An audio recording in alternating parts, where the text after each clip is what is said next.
अगर किसी वुमन को ब्रेस्ट कैंसर के लिए मैस्टेक्टॉमी करनी पड़े तो उसका जो इमोशनल इम्पैक्ट है वो डुअल होता है। एक तो आप कैंसर से जूझ रहे हो and secondly there is a trauma related to loss of an organ which is your breast.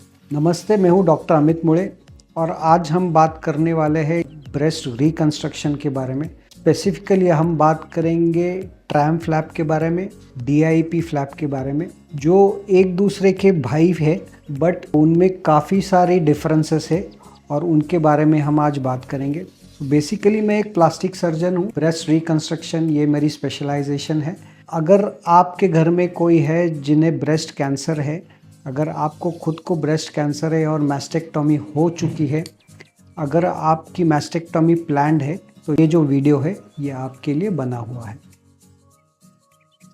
So basically ये ट्रैम फ्लैप या DIP फ्लैप होते क्या है, तो पहले तो इनके फुल फॉर्म जान लेते हैं। ट्रैम फ्लैप होता है ट्रांसवर्स रेक्टस एब्डोमिनिस मायोक्यूटेनियस फ्लैप और DIP का फुल फॉर्म होता है deep inferior epigastric artery perforator flap. इनमें होता क्या है कि दोनों फ्लैप्स में हम आपकी जो पेट में जो लोअर एब्डोमेन की जो स्किन होती है और उसके साथ उसका जो फैट होता है वो फीमेल्स में जनरली एक्स्ट्रा होता है प्रेगनेंसी के बाद। ये वही टिश्यू है जिसे हम टमी टक में निकाल देते हैं। उसी टिश्यू को हम शेप देते हैं और वहाँ पे आपका नया ब्रेस्ट बनाते हैं। ये हो गया आपका ट्रैम फ्लैप और DIP फ्लैप का टिश्यू कहाँ से हम लेते हैं। तो इनमें डिफरेंसेस क्या है। ट्रैम फ्लैप जो होता है उसमें हम आपकी जो स्किन है और उसका जो फैट है उसके साथ आपका जो मसल है, जो रेक्टस एब्डोमिनिस मसल है, उसे भी निकाल देते हैं। और DIP फ्लैप में क्या होता है, आपका जो मसल है इसे हम कम्प्लीटली स्पेयर करते हैं, उसे वही के वही रखते हैं, उसे बस स्प्रेड करके आपका जो ब्लड वेसल है उसे हम निकालते हैं और उसे एक फ्री फ्लैप की तरह इस्तेमाल करते हैं। सो DIP फ्लैप सर्जरी जो है वो होती क्या है, उसका एग्जैक्टली क्या स्टेप्स होते हैं इसके बारे में बात करेंगे। DIP फ्लैप में हम क्या करते हैं, पहले तो हम सर्जरी के पहले आपका पूरा मार्किंग कर देते हैं। उसके बाद आपको जनरल एनेस्थीसिया दिया जाता है।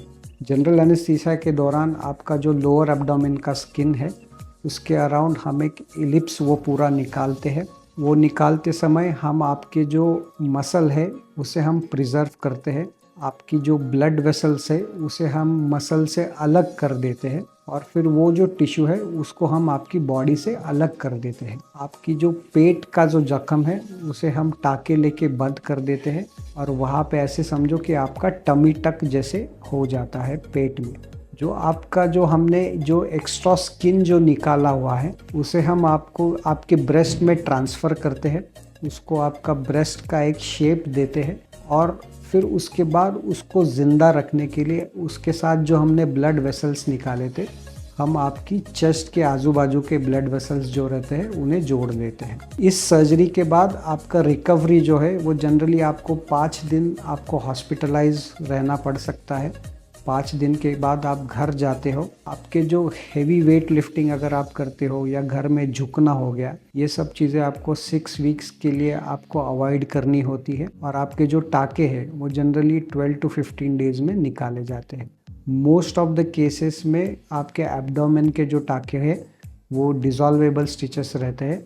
टाके बस आपके ब्रेस्ट में होते हैं जो हम, जैसे मैंने कहा कि हम 12 से 14 दिन में हम निकाल देते हैं। जैसे मैंने पहले भी कहा कि ये जो ट्रैम फ्लैप है और ये DIP फ्लैप है ये दोनों एक दूसरे के भाई हैं। तो फिर इसमें से अच्छा कौन सा है, बुरा कौन सा है, तो ऐसी कोई बात नहीं है, कोई अच्छा है कोई बुरा है। जो ट्रैम फ्लैप था ये पुराने ज़माने में पहले शुरू किया था लोगों ने। ट्रैम फ्लैप में वो मसल निकालते हैं और माइक्रो सर्जरी की ज़रूरत नहीं पड़ती है। वो एक पेडिकल फ्लैप की तरह काम करता है। जैसे जैसे माइक्रो सर्जिकल टेक्निक्स आई तो लोगों ने फ्री ट्रैम फ्लैप करना शुरू कर दिया, जिसमें आपका मसल तो निकालते थे पर उसको एक फ्री फ्लैप की तरह वहाँ पे चेस्ट में ब्रेस्ट बनाने के लिए यूज़ करते थे। जैसे जैसे और टेक्निकल एडवांसेस आ गई, लोग और माइक्रो सर्जरी से कंफर्टेबल होने लग गए, तो पार्शियल मसल्स प्रिजर्विंग ट्रैम आ गया जिसमें आपका मसल पार्शियली प्रिजर्व करने लग गए थे।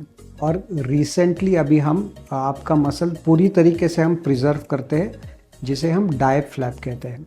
सो बेसिकली डायब फ्लैप के एडवांटेजेस क्या होते हैं? तो डायब फ्लैप में आपका जो मसल है वो पूरी तरीके से प्रिजर्व हो जाता है। इसका मतलब ये हो गया कि आपका जो डिस्कम्फर्ट है ये कम रहेगा, आपको पेन कम रहेगा, आपकी रिकवरी ये ज़्यादा फास्ट होगी।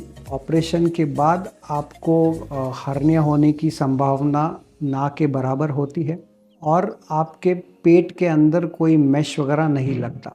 डायब फ्लैप के दूसरे एडवांटेजेस ऐसे हैं कि उसमें हमें काफ़ी सारा बल्क मिलता है, तो सिमेट्री जो है वो हम काफ़ी अच्छी तरीके से अपोजिट ब्रेस्ट से मैच कर सकते हैं। In addition to that, because DIEP flap में बल्क काफ़ी ज़्यादा होता है, तो आप कोई भी सिलिकॉन इम्प्लांट यूज़ करने की ज़रूरत नहीं होती, जिसका मतलब ये है कि सिलिकॉन इम्प्लांट से रिलेटेड जो कॉम्प्लिकेशंस है वो हम कम्प्लीटली अवॉइड कर सकते हैं। बिकॉज हमें सिलिकॉन इम्प्लांट यूज़ करने की ज़रूरत नहीं है, तो एक बार हमने डायब फ्लैप कर दिया तो एक लॉन्ग टर्म चीज़ हो जाती है, इसमें कोई मेंटेनेंस की ज़रूरत नहीं होती। डायब फ्लैप का एक सबसे इम्पॉर्टेंट बोनस एडवांटेज ये होता है कि आपका ब्रेस्ट तो बन ही जाता है, बट आपका एक टमी टक सर्जरी भी उसमें एक एडवांटेज की तरह हो जाता है। मैस्टेक्टॉमी के जो पेशेंट्स होते हैं उनके दो कंसिडरेशंस होते हैं सर्जरी के पहले। एक होता है कि निप्पल एरियोला का क्या होगा और दूसरा होता है सिमेट्री का क्या होगा, तो उसके बारे में बात करेंगे। निप्पल एरियोला रिकंस्ट्रक्शन जो है वो हमें 6 महीने के बाद करना पड़ता है। हाउएवर अगर आपका जो मैस्टेक्टॉमी सर्जरी है ये अगर nipple and areola preserving mastectomy अगर करने वाले हैं तो उसके बाद आपको immediately after surgery nipple areola complex ये मिल जाता है।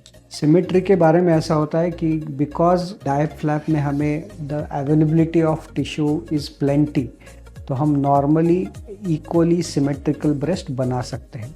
हाउएवर अगर किसी पेशेंट में अगर आपका एब्डोमिनल टिश्यू इनएडिक्वेट है तो सिमेट्री लाने के लिए हमें अपोजिट ब्रेस्ट से रिडक्शन करवाने की ज़रूरत पड़ सकती है। ये जो रिडक्शन है ये हम इमीडिएटली भी कर सकते हैं, या अगर आपको ज़रूरत महसूस हो तो हम 6 महीने बाद ये जो ब्रेस्ट रिडक्शन सर्जरी है अपोजिट साइड में ये कर सकते हैं। तो बेसिकली आपके पास दोनों ऑप्शंस है, डायब फ्लैप है, ट्रायम फ्लैप है। So who is a good candidate for a DIEP flap?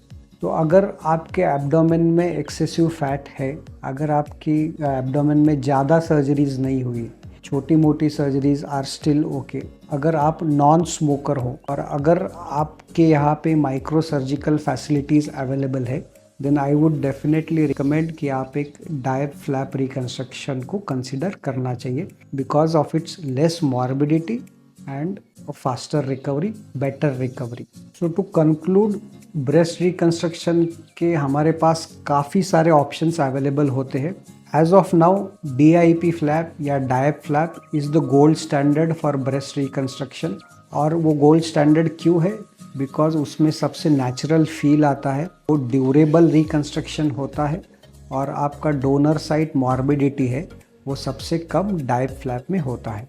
अगर ये वीडियो आपको अच्छी लगी हो तो मेरे चैनल को सब्सक्राइब ज़रूर कर देना। अगर आपको ब्रेस्ट कैंसर रिलेटेड और इन्फॉर्मेशन चाहिए हो, स्पेशली ब्रेस्ट रिकंस्ट्रक्शन से रिलेटेड आपको इन्फॉर्मेशन चाहिए हो तो कमेंट कर देना, मैं आपको हेल्प करने के लिए ऑलवेज़ अवेलेबल हूँ। और धन्यवाद मेरा ये वीडियो देखने के लिए।